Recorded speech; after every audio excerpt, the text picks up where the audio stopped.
what is your leadership doing? Is your leadership working all the time, or are they, taking the time off so that they can, show you as their direct report, work is really important, but also life is really important too. And so when Two truths and a lie. I closed my business. I'm a full time 9 to 5er and annually I earn 7 figures. Have you figured out the lie?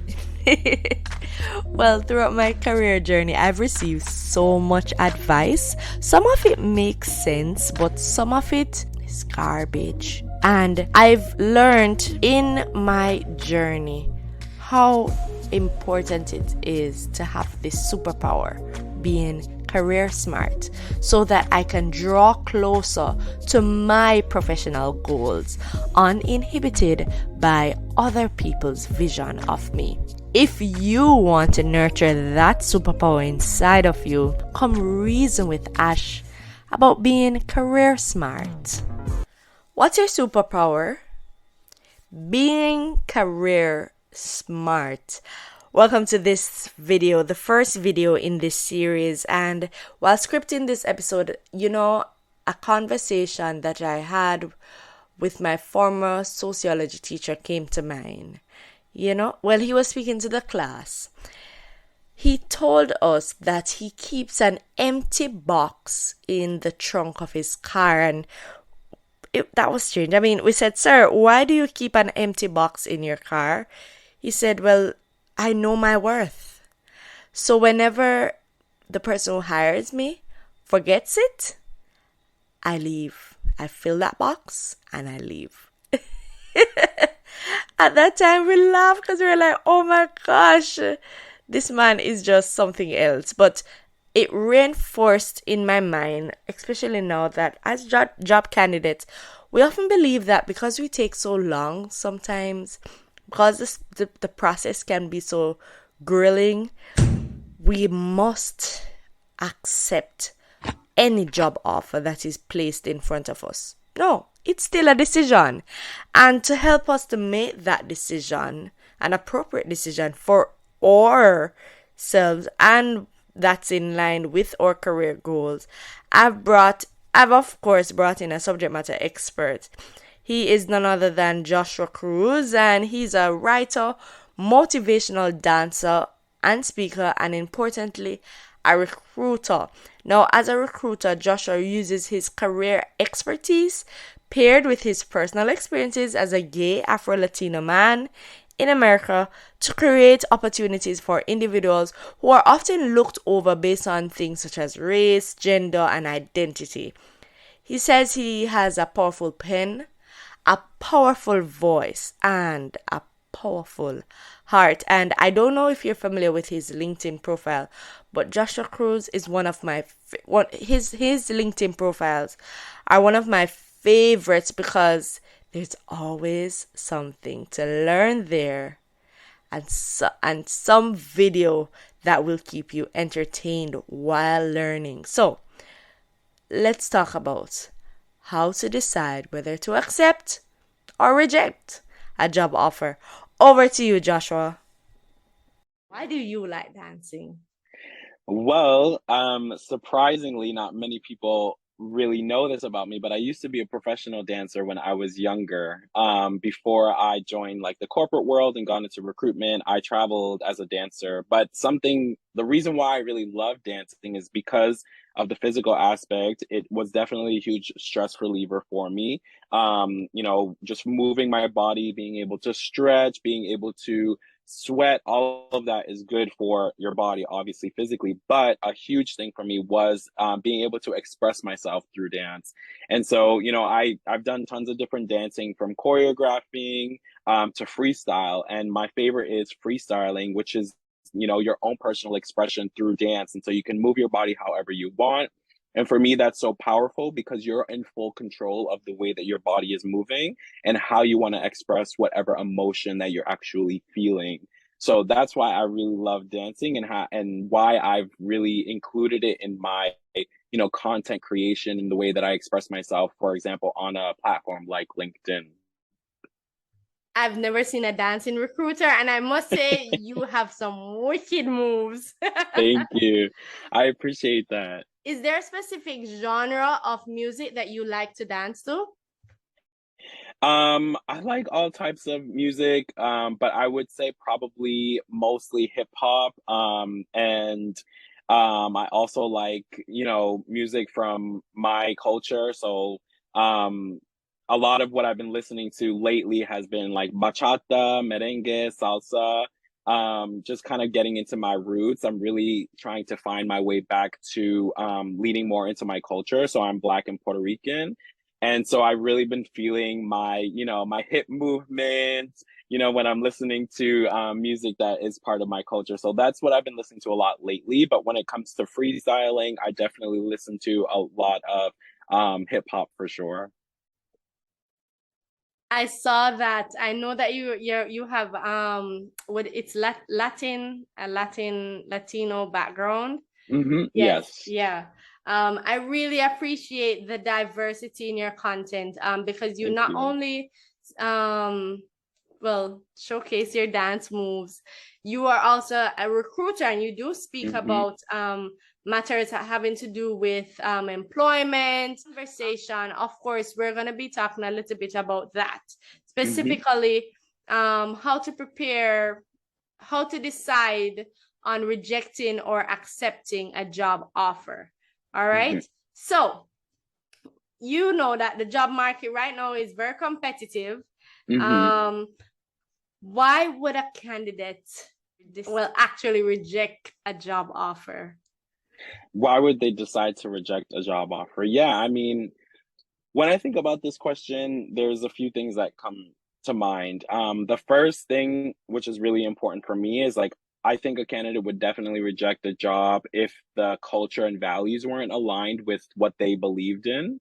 With their own personal morals or with like the kind of mission that they're trying to lead in their own life and what they believe the company is trying to accomplish and if that's aligned with them. And so it's really important to really understand what the company culture is, what their values are, but also if they're really living by those. A lot of companies really talk about diversity, equity, and inclusion and how that's a really valuable thing to them.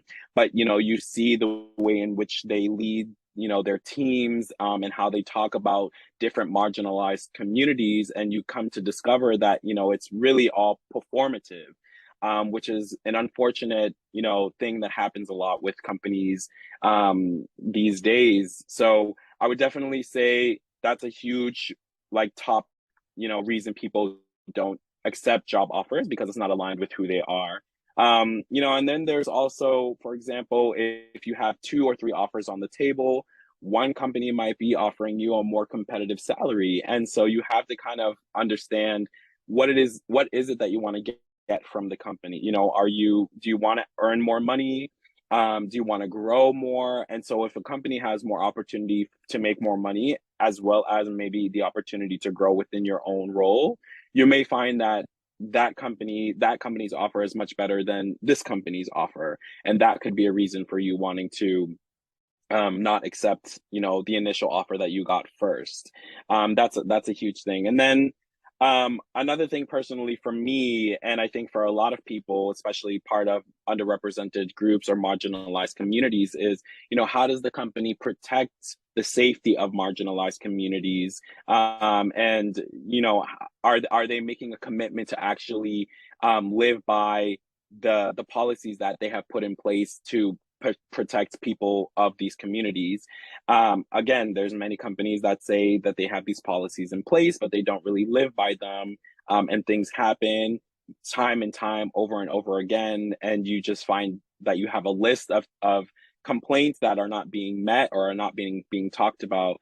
And so that's a really, really important thing to consider when you're, choosing a job. Do they have complaints from other past employees, who have said, I talked about this and they never did anything about it. And so making sure to be aware of that is important when you're accepting or rejecting a job. Thank you so much for that. So Yeah. you did highlight some of the points that I would want to just follow up on in this Mm-hmm. next question. So, you spoke about culture, you spoke about diversity and inclusion, Mm-hmm. especially for minorities, right? Yes. In the Caribbean, because I'm based in Jamaica, we don't I don't think minority per se is something that we consider when we think about diversity. I think it would have to be when we consider diversity in the workplace, we talk about gender, Mm-hmm. and we also talk about special abilities, special needs. Yes, Yes. what Disabilities. does that, disabilities, you Mm-hmm. know? But beyond that, right? Would you say that there are any specific qualifiers that candidates should look out for when they're trying to decide on a job offer? Like, or it just depends on what's your focus right now? I think it's a little bit of both. I think, a lot of people really think a lot about the salary, how much a person, how much you're going to get paid. But I think it's also really important to think about benefits, for example. What kind of benefits are they offering? Are they offering health benefits? Are they 100% paid by the company? What are you getting out of those health benefits? Health, dental, vision, all of those things for an adult like myself is really important. When we're younger, we don't really think about these types of benefits, right? Because we might still be on our parents' health insurance, or it's just not really a thought in our head. But as you grow older, and for example, if you're living in a place like America, or the United States, excuse me, having health insurance is super important. And so really understanding what these companies are offering for benefits. And then you also think about PTO, paid time off, and what are those policies? How much time are they giving you off? But even more importantly, are they encouraging you to take your time off? What is your leadership doing? Is your leadership working all the time, or are they, taking the time off so that they can, show you as their direct report, work is really important, but also life is really important too. And so when you see your leadership doing this, it encourages you to say, oh, yes, I can take a day off. I can take my vacation. I can take my PTO, which is belonging to me. It is my right. Right. And so you really have to think about those two things for sure. So one of the things that I do when I'm looking for a job, whenever I get that email saying, "Okay, Hmm. we're inviting you to an interview," usually the person who's going to interview me, they copy them on the email. I Hmm. always look for that email, that person's name on LinkedIn because it's easy to find them Yes. there. And from there, I kind of do my own bit of research to Hmm. see if some of the things that you pointed out a while ago, if they embody some of the values that I that align with my values, you know. Yes. Is there anything else that candidates can do before they say, okay, I'm going to say yes to this company? So research is good, but anything else? Yeah, I mean, I would kind of stay on the topic of research because I love that you do that, going to see who you're going to be interviewing with and going to their LinkedIn. But I would also research the company, check out their YouTube page, check out if they have any social media platforms like Instagram or Twitter. What are they talking about? Go to their company page. What is their blog about? Look up, any photo albums that they have of what the teams look like. Do you feel that this is a company that really lives their values, whatever you believe in? All of those things, and doing that research is super important.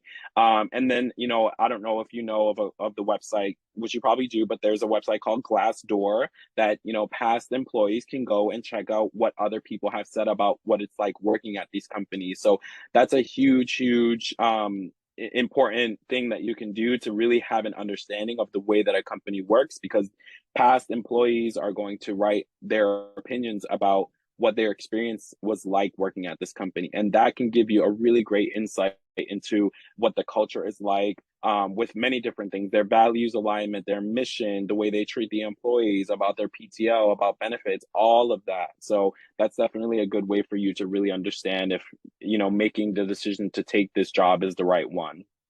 That's true. Don't ignore the reviews. We Yes. don't ignore them on Amazon. Don't ignore Right. them. Exactly. Okay, so all right. A candidate has decided to, well, I decided that okay, this job offer isn't for me, and they want to reject it. Is Mhm. there an appropriate way to say I don't want this job? Oh, yes, absolutely. So what I would do is definitely, start off with reaching out to your main point of contact, the person that's really been driving the interview process for you because you already have that relationship being built. Email them, and maybe even call them if you have their number. But let's say you're going to email them, you always want to express gratitude for, the consideration of potentially being offered a role within the company. You can also let them know in the email why you're rejecting the job, but also there's personal reasons. So they're not obligated to know why. But if you feel comfortable with sharing that, that'll give them some insight into, oh, it's not, maybe it wasn't about the company. Maybe you just had something else going on in your life, or you decided to take a different way. Them knowing that could be beneficial, or it doesn't matter, like whatever you feel comfortable in. I would also go as far as to say if you have a referral, send them a referral of somebody that has matches your employee profile. Maybe giving that to them, that's going to create a really great relationship with you and the recruiter because they're going to be like, oh wow, like this person is trying to help me do my job. I want to maintain a great relationship with them. And that leads to my next point in that maintaining a relationship with that recruiter is super important because you never know what's going to happen in 1 or 2 or 3 years time, right? And so you never know if that recruiter is either A, still working with that company that you were applying but you're rejecting, or B, is working for another company that you actually want to work at, and now you have the relationship already with the recruiter, and that's going to help you to potentially get into that company much easier because you already have that builds a relationship with the recruiter who is going to be initially interviewing you. And they already know how you are, they already know your employee profile, and you have kind of like that really great friendship. So that's going to be kind of a way in into that next opportunity. Exactly, exactly. So it's all Mhm. about relationship building. You keep doing it Yes. regardless if you accept or reject the offer. Hmm. Now, say for instance, there is you have an offer on the table. It's very attractive in terms of the salary that they're proposing to pay you, Hmm. but some of the work conditions or some of the terms of the contract aren't so attractive. Should candidates attempt to negotiate just because the salary looks good? Yes, I think that you should try to negotiate every time. And like you said, it might not always be about salary, right? There's other things that you can negotiate. You can negotiate stock options, you can negotiate benefits, you can negotiate PTO time. All of these things I think are kind of forgotten when people are thinking about negotiating because the first thing that you think about is salary. Can I get more money? Which, yes, is great. Try and get more money, of course, right? But we want to also think about how is the benefits going to benefit us in the future, right? And so do we want to be able to take more vacation? You can ask for more vacation days. If you're only getting 14 days vacation, ask for more. Like, I think that if a company really wants you and you have the employee profile, the skills, the personality, everything that they're looking for in a candidate, they're going to fight for you. And that's also a way for you to see like if that company really wants you. By you negotiating and them trying to accommodate you is going to show you like, oh wow, they really appreciate me as an employee. So that can kind of make you feel better about making a decision to take that offer.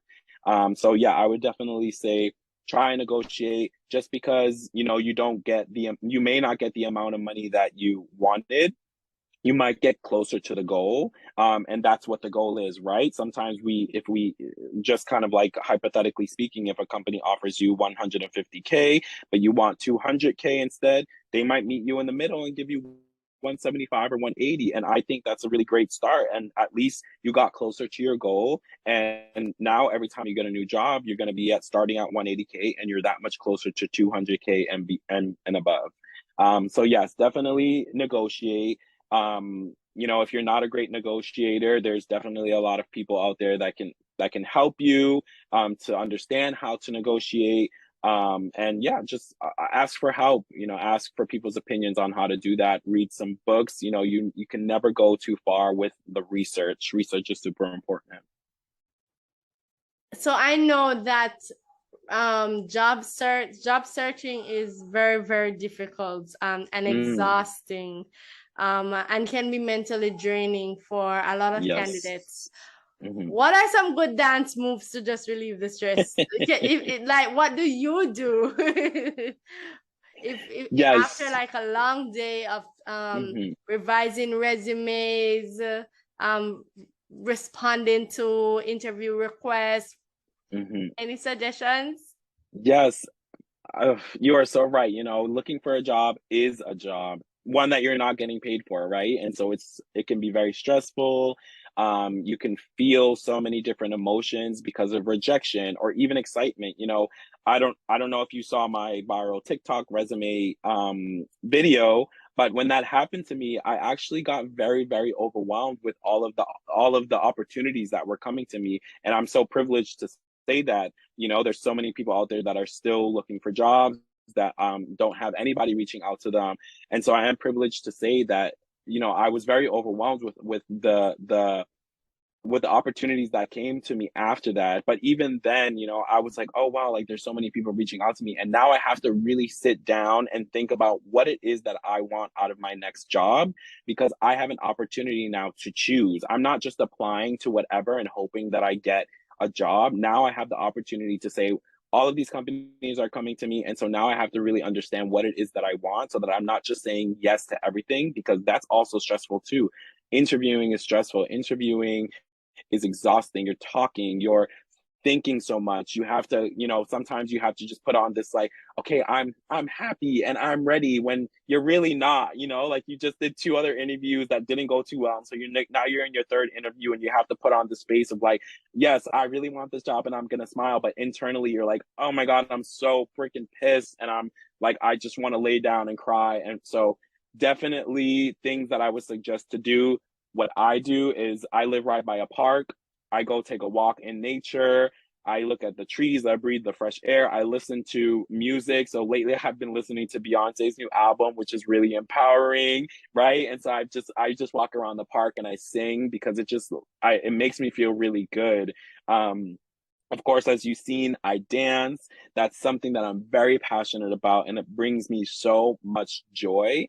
And so whenever I'm feeling any kind of emotion, whether it's anger, whether it's stress, whether it's sadness or happiness, sometimes my go-to is dancing, because I can express myself however I want through that dance, alone in my room, or if I want to record it, whatever. But it's something that belongs to me and that nobody can take away from me. You know what I'm saying? Like people can take away a job opportunity, people can take away a job that I already have, but they can't take away what belongs to me, and that is my expression. And so that's why, if you find something that you really love and you really believe in, that nobody can take away from you, lean into that and use that to really help you to get through this, job process, interview process, whether that be dance, walking, singing, drawing, even if it's just laying down watching TV. Like that's a valid thing to do. You have to really lean into the things that are going to bring you joy and make you feel better, so that you can be prepared the next day or for the next interview, so that you can show up as your full whole self, and really feel confident in who you are as showing up as you. I love that. Thank you so much, Joshua. It was You're great welcome. having you.